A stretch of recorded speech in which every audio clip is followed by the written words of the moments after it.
Hola, buenas noches, buenos días o buenas tardes, dependiendo de dónde se estén conectando. Mi nombre es Richard Pinargote Rodríguez, soy médico, imagenólogo, miembro de la Sociedad de Radiología y Diagnóstico por Imágenes de Manabí.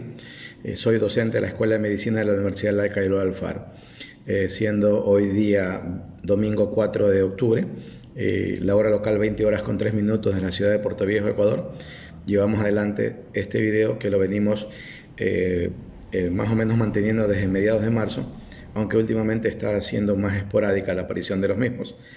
Y la idea es mantenerles información actualizada que tenga que ver con el COVID-19, con esta cuarentena que llevamos por el SARS-CoV tipo 2, y de una u otra manera también destruir o desmitificar la presencia de bulos, fake news o cualquier tipo de noticia que lleguen a sus dispositivos.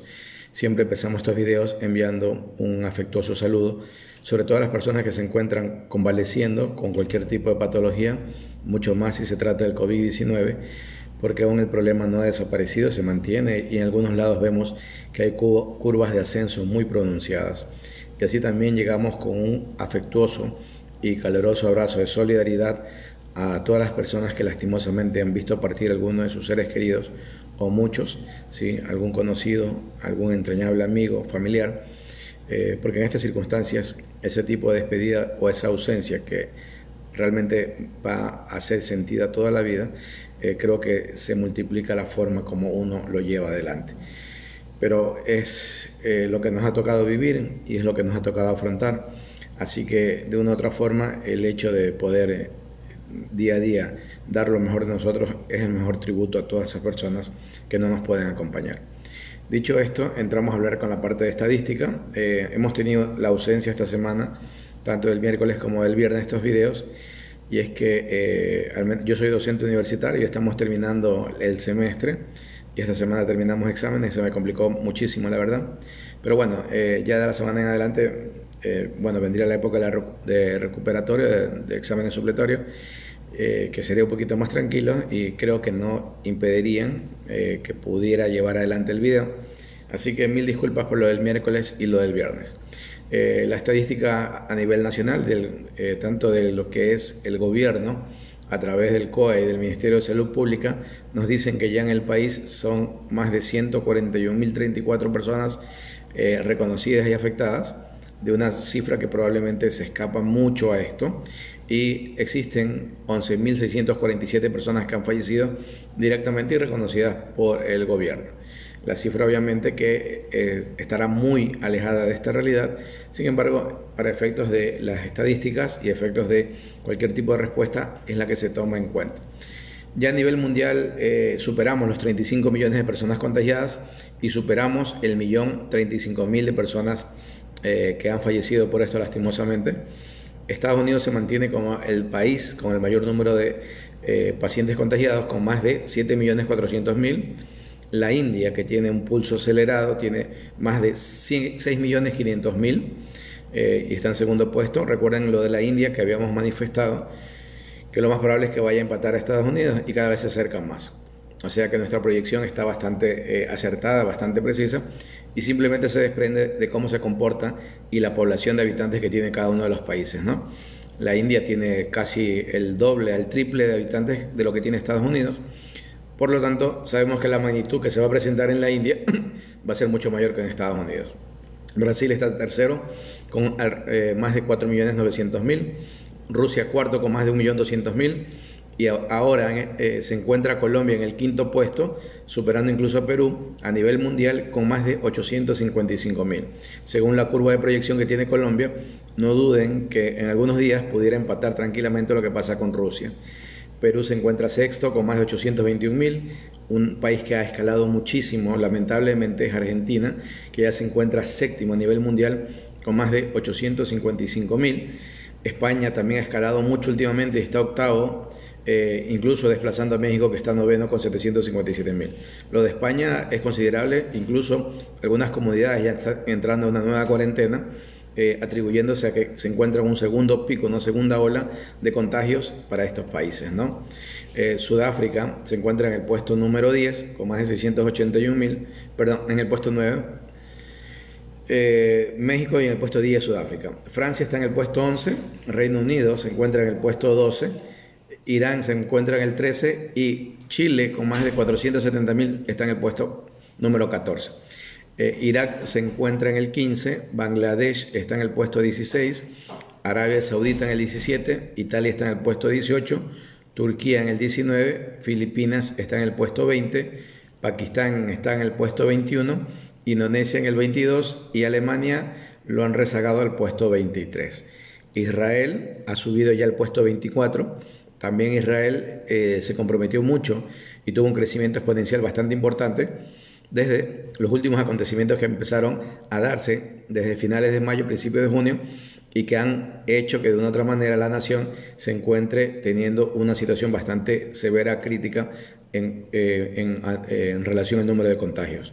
Ucrania está en el puesto 25, Canadá en el puesto 26, Holanda en el 27, Ecuador volvió a superar a Bolivia, está en el puesto 28 y Bolivia bajó al puesto 29 y Rumania está en el puesto 30.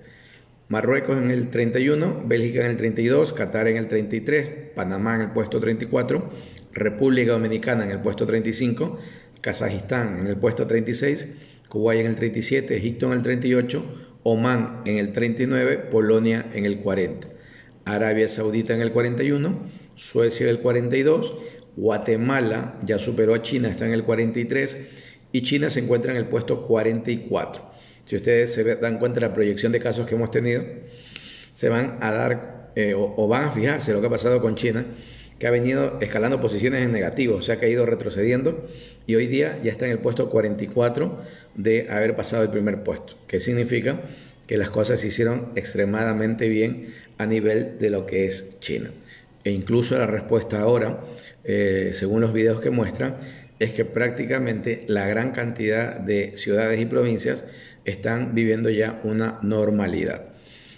Y nuevamente, ¿a qué se debe todo esto? A que reaccionan inmediatamente, a que realizan un maseo, un testeo masificado, o sea, agarran y a la población donde están subiendo casos, le hacen testeo a todos ellos y de esta manera pueden segmentizar, de esta manera pueden ubicar, pueden contener y pueden mitigar lo que tiene que ver a el número de casos cuando se empezara a disparar. Es la forma de hacerlo, la forma correcta, ¿no? De ahí los arremedos que hemos tenido nosotros en cuanto a salud pública, solamente ha sido eso, un remedio, una intención, una situación casual, pero entendemos el trabajo deficiente, negligente y bastante burdo que ha tenido el Ministerio de Salud Pública a cargo de su ministro, donde han priorizado otras cosas, que incluso han priorizado el deporte frente a la situación de salud. Entonces, a la vista de todo ello, los resultados son más que entendibles. Muy bien, eso es lo que está pasando en el mundo y es lamentable porque ya les digo, superamos más de 1 millón de pacientes fallecidos y especulaciones hablan de que la cifra real de personas fallecidas es el doble de este. O sea, estamos hablando de que a nivel mundial probablemente el número de fallecidos sea alrededor de 2 millones de pacientes o de personas, ¿no? Y no es nada raro porque, por ejemplo, en Ecuador, que se especula o al menos comentan que tenemos 11.647 personas fallecidas, cuando la realidad estadística, de acuerdo a las proyecciones y a los cálculos que hay con los pacientes o personas que han fallecido en este periodo de tiempo y que están por fuera de la cantidad normal de pacientes, estamos hablando de que esta cifra está a la cuarta o sexta parte de lo que debería estar en cuanto a la realidad. Entonces, eso para tener una idea de lo que tiene que ver al COVID. Traemos algunas noticias, algunas que deberían ser algo interesantes y otras que tienen más bien un carácter más especulativo de una u otra manera. En sentido de ello, voy a empezar, me parece a mí que como lo más tragicómico, por ponerlo de alguna manera, y es lo que tiene que ver a Trump y que ha sido hospitalizado por dar positivo para COVID-19. Y con Trump, sin lugar a dudas, está demostrándose que los líderes que más han minimizado el problema, que más han intentado de flexibilizar el problema y que más han intentado volver a una realidad, sobre todo de tipo económica de sus pueblos lo más pronto posible, a la larga solo consiguieron de ellos mismos infectarse. Pasó lo mismo en Inglaterra, pasó lo mismo en Brasil, ¿sí? Y ha pasado lo mismo en Estados Unidos. Incluso Trump, desde que dio el positivo allá jueves de noche, amanecer viernes, Lo hospitalizaron inicialmente y bueno, ha dado algunos, dentro del show que él arma y todo eso, ¿no? Ha dado algunas declaraciones, algunas cosas, pero es interesante entender el fenómeno que ha ocurrido en esto, porque de una otra manera nos puede servir para extrapolar nosotros.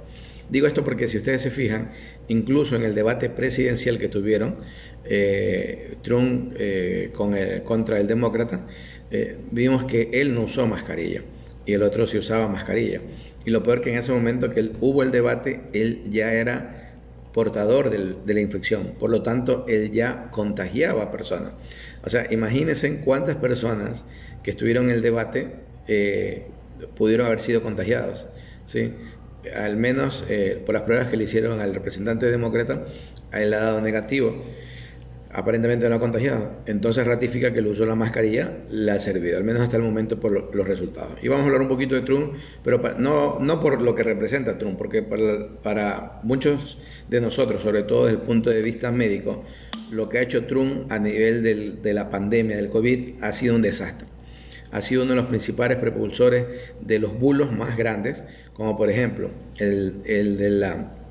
Bueno, inicialmente no era un bulo, pero tampoco es que era algo muy certero, lo que tenía que ver con los primeros fármacos que utilizábamos para el COVID, ¿sí? Entonces comenzamos a tener estas drogas y él comenzaba a intentar masificar sin tener el respaldo de la bibliografía necesaria para poder hablar. Luego también los desinfectantes, los rayos ultravioleta y una serie de estupideces desde el punto de vista médico que de otra manera han condenado a que uno desde el sector salud vea como una persona que no ha contribuido en forma positiva para tratar de contener y mitigar el problema del COVID. Trump dio un mensaje a la nación estos últimos días y poco después de compartir su mensaje a la red social Twitter, que es la preferida de él, se pudo ver a un Trump con mascarilla saludando a sus seguidores desde un auto en el que viajaba con miembros del servicio secreto. El inesperado gesto del mandatario recibido con fuertes críticas por algunos sectores por los posibles riesgos, se produce en una jornada en la que su equipo médico ofreció información más detallada sobre su estado de salud y anunció que quizás reciba el alta del hospital este día lunes, o sea, el día de mañana. El equipo médico de Trump, que está liderado por el doctor Sean Conley, despejó este domingo algunas dudas que quedaron tras el confuso cruce de mensajes del sábado.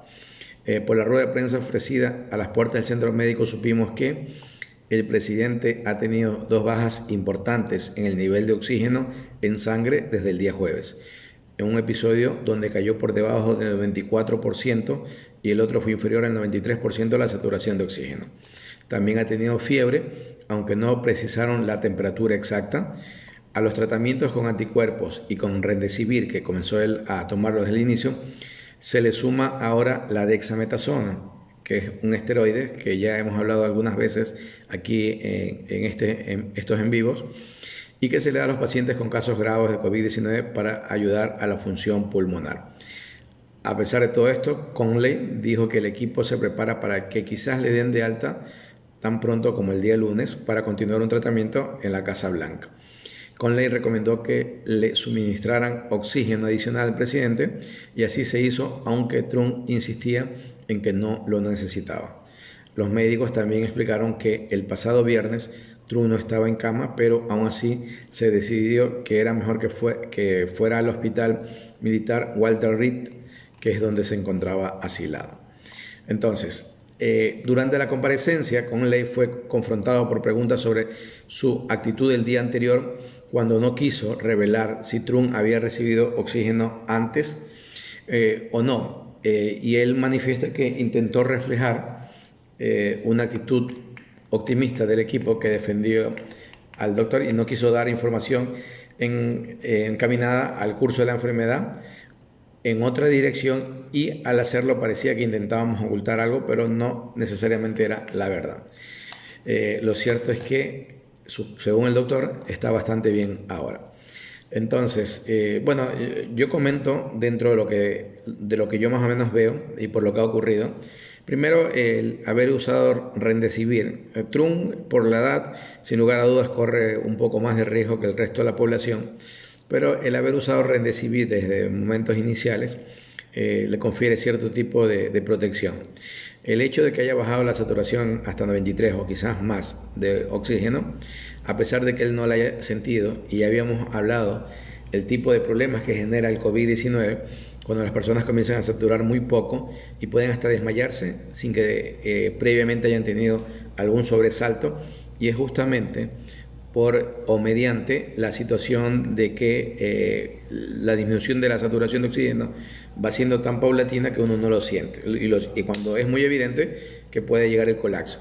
Entonces la actitud del personal médico me parece importante. Sin embargo, el uso de la dexametasona para un paciente inicial a mí me parece un tanto arriesgado. Y recuerden ustedes que la dexametasona de una u otra manera busca salvar vidas calmando el sistema inmune, que este se vuelve muy hiperactivo por causa del COVID-19, produciendo la famosísima tormenta de citoquinas. Pero es necesario usarlo en el momento adecuado. Si se lo administra demasiado pronto, el medicamento puede empeorar las cosas al impedir la capacidad del cuerpo de luchar contra el virus. No es una medicina que le harías a alguien en una fase leve de la enfermedad, y yo coincido mucho en eso. La verdad que la mejor efectividad de dexametasona está demostrada en las personas que están en una fase severa, en una fase crítica del problema, y que de una u otra manera allí sí ha demostrado que los pacientes que usaron, que estaban conectados a un respirador, evitó que 1 de cada 8 falleciera, y pacientes que necesitaban oxigenación evitó la muerte en 1 de cada 25. Pero estamos hablando de pacientes severos o críticos. Entonces, de una u otra forma, esto podría hacernos pensar que quizás no fue tan leve el cuadro de él, o de pronto se aceleraron un poco en el tratamiento. De una u otra manera, que sea lo mejor para él. Obviamente uno como médico jamás desearía el daño en la salud de alguien, mucho menos que haya algo en contra de su vida, pese a lo que pueda representar esa persona, porque esto es una cuestión de humanismo, ¿no? Entonces deseamos de corazón que le vaya bien, por él, por su familia, ¿sí? Ahora no sé qué opinaría el pueblo norteamericano sobre esa situación, pero nuevamente queda ratificado que las personas que más dudaron, más minimizaron, menos creyeron en lo que ocurría con el COVID-19, a la larga han demostrado que se contagiaron, y probablemente fácilmente, porque quizás si hacemos un análisis, acá por ejemplo en Ecuador, vamos a suponer que en el peor de los casos no estén los 140.000 que dice el gobierno que están contagiados, sino imaginémonos que estuviéramos 700.000 contagiados acá en Ecuador, de una población de 17 millones de habitantes. Significa que mayoritariamente, o sea, todavía no llegamos ni al 10% de contagios, porque tendríamos que llegar al 1.700.000. ¿Qué significa? Que estamos, en este ejemplo que yo estoy dando, tocando apenas el 5% de contagio. O sea, si agarramos a 100 personas, 95 están sanas y 5 no.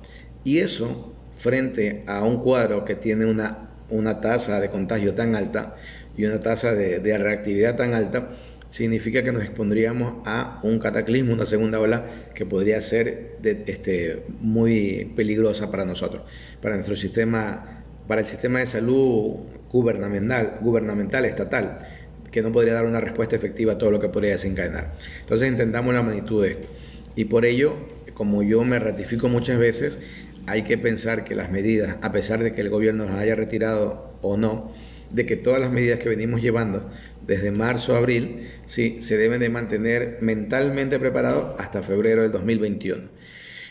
La cuestión de las vacunas va bastante bien, y probablemente, ya les digo fechas probables o tentativas de Ecuador, pero mentalmente, psicológicamente tenemos que estar preparados pensando que hasta el 2021, febrero, podríamos estar de esta manera, ¿sí? Así con las medidas con una restricción muy alta, ¿sí? Con medidas muy fuertes, por llamarlo de alguna forma, pero esta medida de restricción, esta medida fuerte, tienen que venir uno mismo, porque ya el gobierno está desentendido del problema hace mucho rato, están pensando en otras cosas, ellos están pensando que ya termina, ellos están pensando en fugarse del país, ellos están pensando en ver cómo van a trabajar en un organismo internacional para librarse de todas las cosas que tienen que pagar, porque recuerden que todos los errores cometidos por este gobierno en el sector, sobre todo en el sector salud y sobre todo por el tema pandemia, ¿sí? Por ya lo que ha ocurrido por la Organización Mundial de la Salud, van a ser considerados crímenes de lesa humanidad.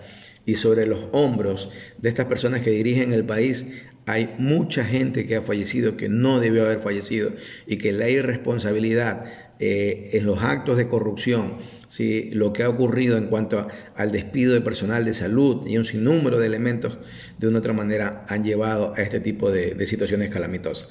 Entonces hay que entender que el acto de salvaguardarse es propio, es familiar. O sea, usted, si su familia no se ha contagiado, tiene que mantenerse intacto.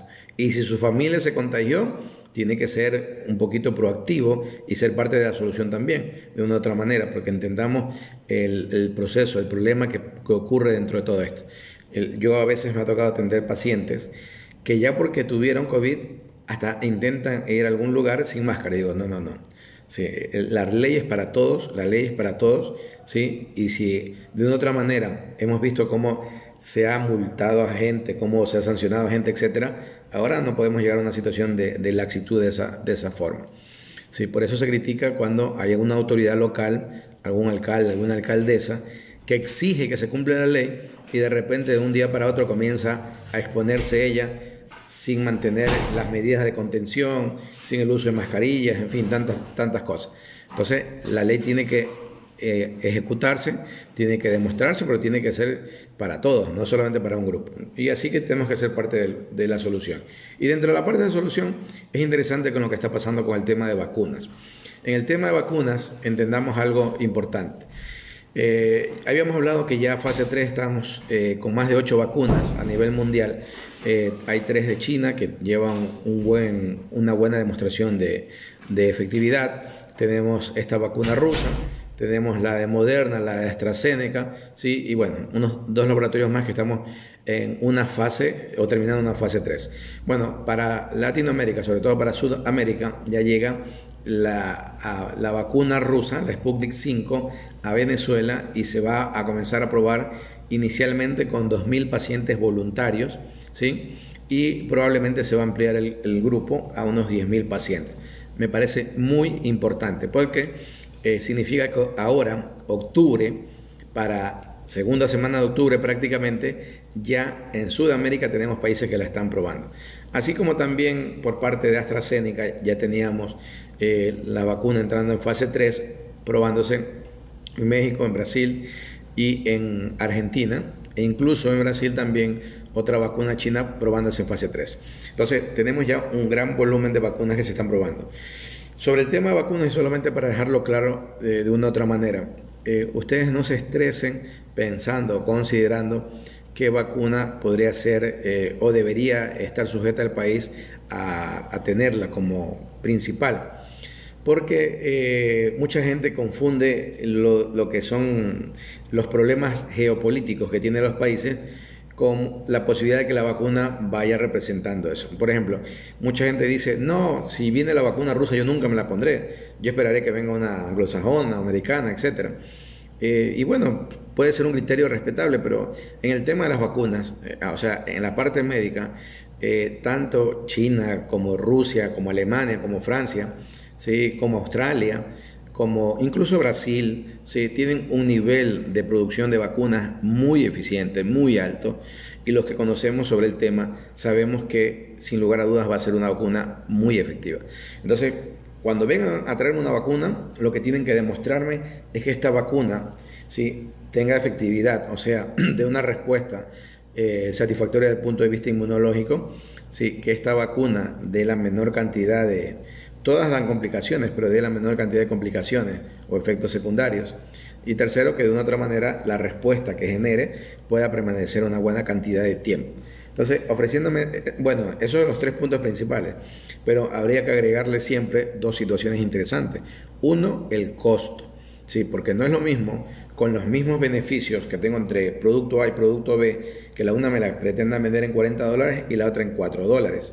Sí, o sea, no hay cabeza humana que creo yo se dejaría llevar por una vacuna de un costo mayor cuando ambas tienen los mismos beneficios, la misma efectividad.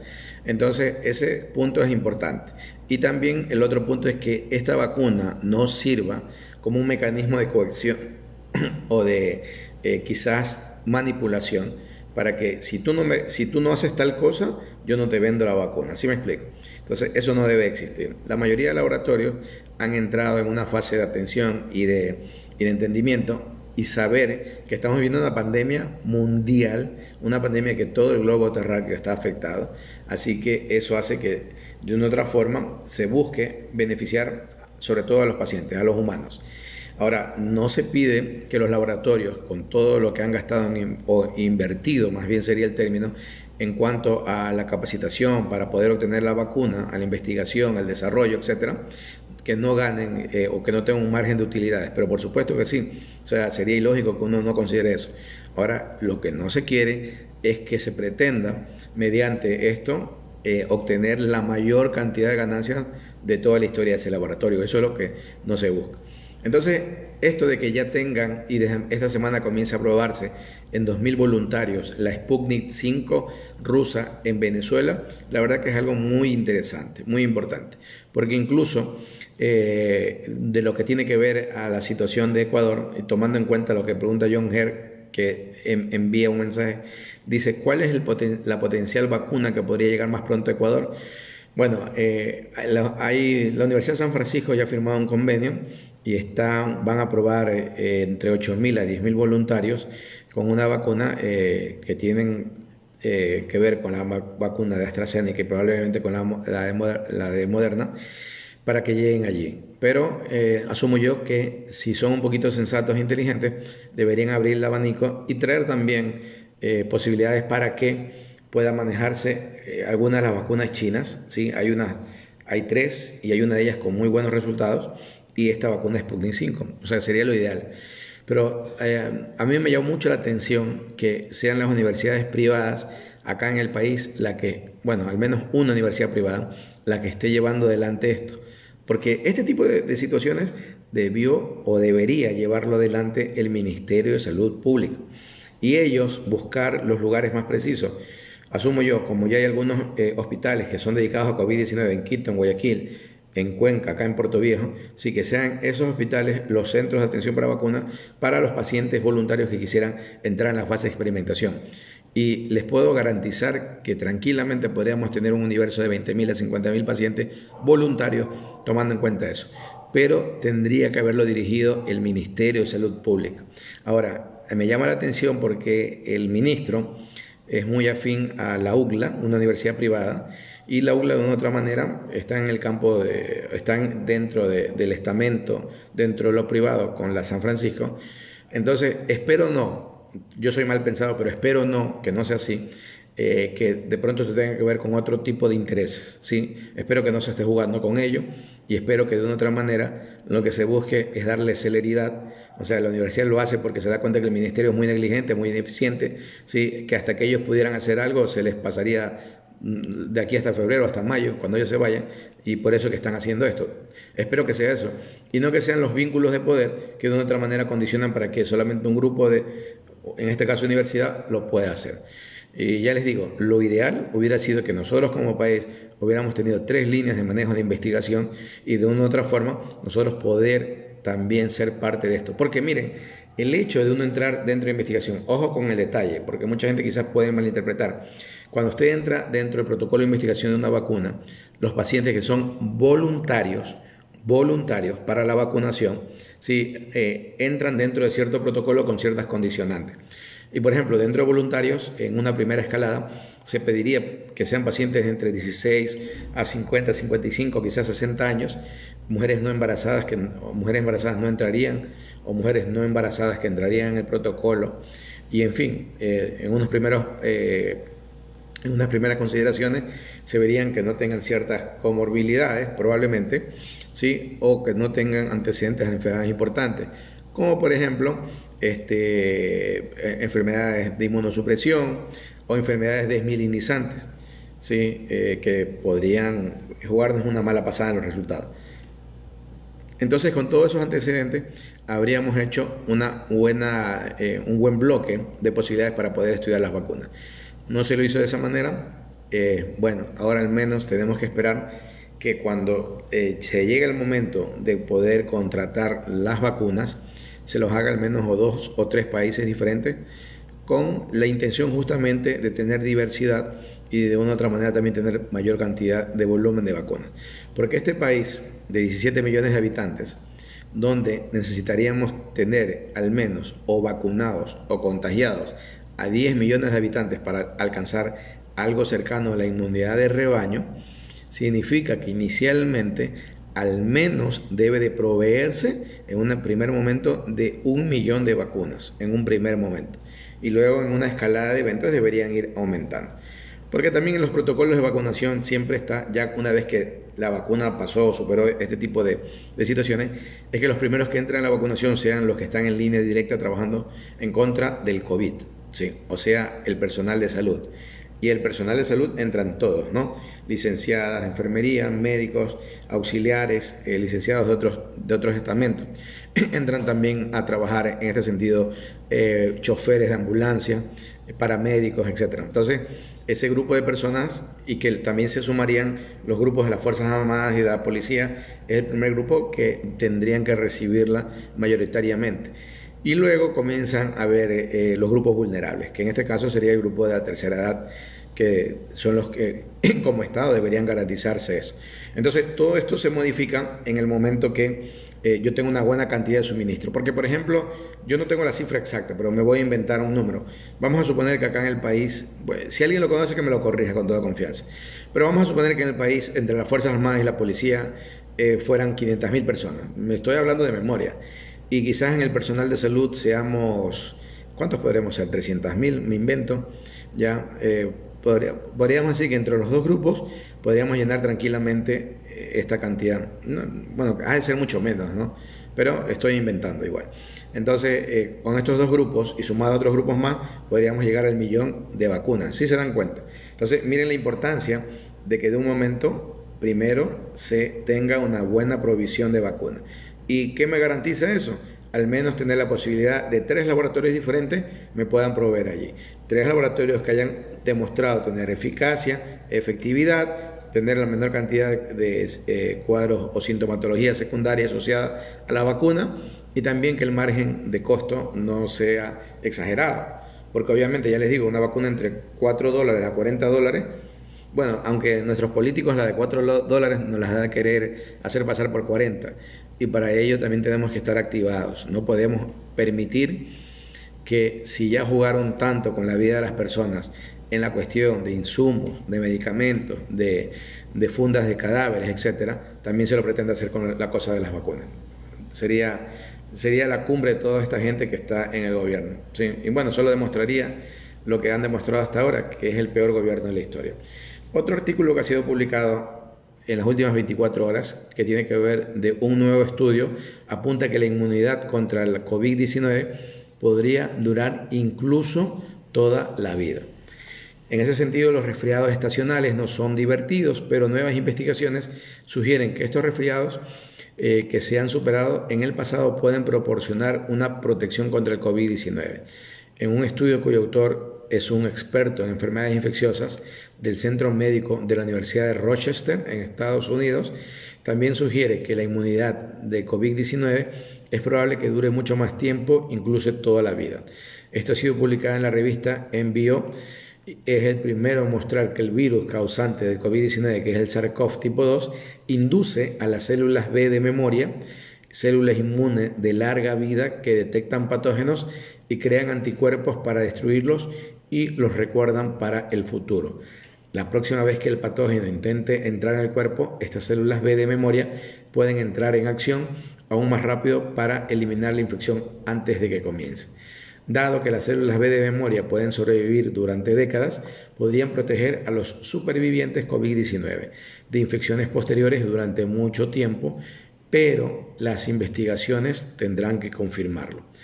El estudio también es el primero en informar sobre la reactividad cruzada de las células B de memoria, lo que significa que las células B que una vez atacaron al coronavirus causante del frío parecieran reencontrar también, este es el coronavirus, el típico, por si acaso, que hay otro tipo de coronavirus, parecieran reconocer al SARS-CoV tipo 2. Los autores del estudio creen que esto podría significar que cualquiera que haya sido infectado por un coronavirus común, que la verdad está casi en todas partes del mundo, podría tener algún grado de inmunidad preexistente a la COVID-19. Cuando observamos las muestras de las personas que se estaban recuperando, parecían que muchos de ellos tenían un conjunto preexistente de células B de memoria que podrían reconocer al SARS-CoV tipo 2 y producir rápidamente anticuerpos para atacarlo. Eso explica el autor del artículo, que se llama Mark Sandster. Bueno, estos hallazgos de una u otra forma tendrán que certificarse, tendrán que llevarse adelante. Lo que sí es importante de todas maneras mirar que van apareciendo cosas interesantes. Recuerdan que había como una duda, una disputa de que hay gente que se vuelve a reinfectar aparentemente. Al menos hay 3-4 casos que quedaron en el limbo, pero para el grueso de la gente que se ha contagiado, la verdad no ha ocurrido eso hasta ahora. Lo que sí ocurre es que muchas personas podrían tener complicaciones posteriores al COVID-19 justamente asociado a esto. Ya habíamos tratado algo de esto en un artículo, pero me parece importante actualizarlo, y para el día miércoles vamos a tocar este tema de las complicaciones del COVID-19 o lo que se está demostrando que está quedando como consecuencia del COVID-19. Muy bien, vamos a ver lo que ustedes gentilmente han publicado o escrito por acá, para no alargar tanto el video y para que de una u otra manera puedan ustedes también acompañarnos en los siguientes y no consideren que demora mucho el video. Pero bueno, vamos a saludar a las personas que se han podido conectar. BD Andrea ha estado por acá, Mercy Zambrano, Luis Antonio Montilla manda a saludar, saludos, estimado. Yuri Leonardo Baque, Lupe Gisela, la doctora Luxiola Alarcón, Marta Santana, el colega Jorge Elías Chanalata manda un saludo cordial. Lo sintonizamos en altoparlante desde el lugar de trabajo en el puerto de Manta. Siempre adelante, un saludo por allá a toda la gente en Manta. Asumo que estará en algún hospital, ¿no? El doctor Leonardo Daniel Molina Vélez desde Chone, Javier Mera Vera, Gren García, Diomari Mor, Isa García, la doctora Tatiana de Salas, Inata, Erika Marisol Yamuca, el arquitecto Wilson Guski, Mónica Mercedes, John Guerre, la doctora Verónica Villalba Rosales desde Santo Domingo.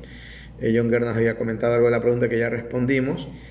Katy Rivadeneira, Marcos Vinicio Estrella, incluso él nos está viendo. Washington Itamar Pinargote, Glory Sanlo, la licenciada Gladys Cedeño, Joana Moreira, Livia Rosa, nos ha acompañado ahora, nos escribe de Estados Unidos. Eric Emerson Estela, y justamente Livia Rosa manda un fraterno abrazo desde Nueva York. Muy bien, bueno, nuevamente les anticipo, ya les anticipé, les vuelvo a ratificar mis disculpas. La semana que pasó, el miércoles y el viernes, no pudimos estar por acá. Estamos terminando el semestre de medicina y la verdad que esto de exámenes virtuales, ustedes que probablemente a algunos les ha tocado dar o les ha tocado tomar, sabe cómo es un galimatías. Ya de por sí presencial era un problema siempre, ahora virtual es, al menos para mí, es bastante complicado, ¿no? Quizás para otros puede ser mucho más sencillo, puede ser, pero para mí es bastante complicado. Y estamos ya en octubre, y acá en Ecuador, al menos los que vivimos en Ecuador, sabemos que octubre, porque de una u otra forma se celebran en la ciudad de Puerto Viejo, en Guayaquil, en Jipijapa, fiestas octubrinas, en Manta en noviembre. Entonces de octubre se pasa bastante rápido normalmente, llega noviembre, que llegan también festividades en Cuenca, en Manta, y también uno lo siente de una u otra manera, y llega diciembre. O sea, lo que nos falta del año, la verdad que son 12 semanas y algo más, ¿sí? Es casi nada. Así que por favor, a no bajar la guardia, que ahorita es el peor momento para bajar la guardia, porque aún hay muchas personas que todavía no se han infectado. Y miren, de una u otra manera, este virus cae diferente a todas las personas. Lo que a mí no podría representar nada, a otra persona podría hacerla sucumbir, ¿sí? O lo que a mí de pronto lo pasaría muy mal, quizá otra persona se pase riendo porque no siente nada. Sí, y vean que incluso en el primer mundo, solamente el ejemplo de Trump es mucho más que evidente. ¿Sí? Miren cómo de una u otra forma también se aceleran en procedimientos, en tratamientos, porque haberle dado corticoides de entrada no me parece una actitud bastante sensata. Lo del Remdesivir, por supuesto que sí, pero corticoides de entrada no parece sensato. Pero bueno, ellos sabrán, ellos manejan, el grupo de médicos que maneja la salud de Trump lo sabrá porque él lo hace. Y yo por acá lo único que les deseo es que puedan tener un resto de domingo bastante positivo y que la semana que viene sea cargada de buena energía, de buena vibra. Recuerden que si su mente puede tener eso, de una u otra forma su cuerpo también responde a eso. Y enfermarse ahora es el peor momento para hacerlo, porque los hospitales siguen congestionados y si no están tan congestionados, pero al menos hay muchos pacientes que tienen COVID y que ustedes llegan por una cosa y salen por otra cosa. Así que tienen mucho cuidado en ello. Si Dios lo permite, el día miércoles estaremos por acá. 20 horas, 8 de la noche. Gracias por la presencia, gracias por estar acá, por compartir lo que ustedes hacen. Y bueno, un gran abrazo. Si ustedes son creyentes, bendiciones. Y para todo el mundo, muy buenas vibras. Cuídense mucho. Chao, chao.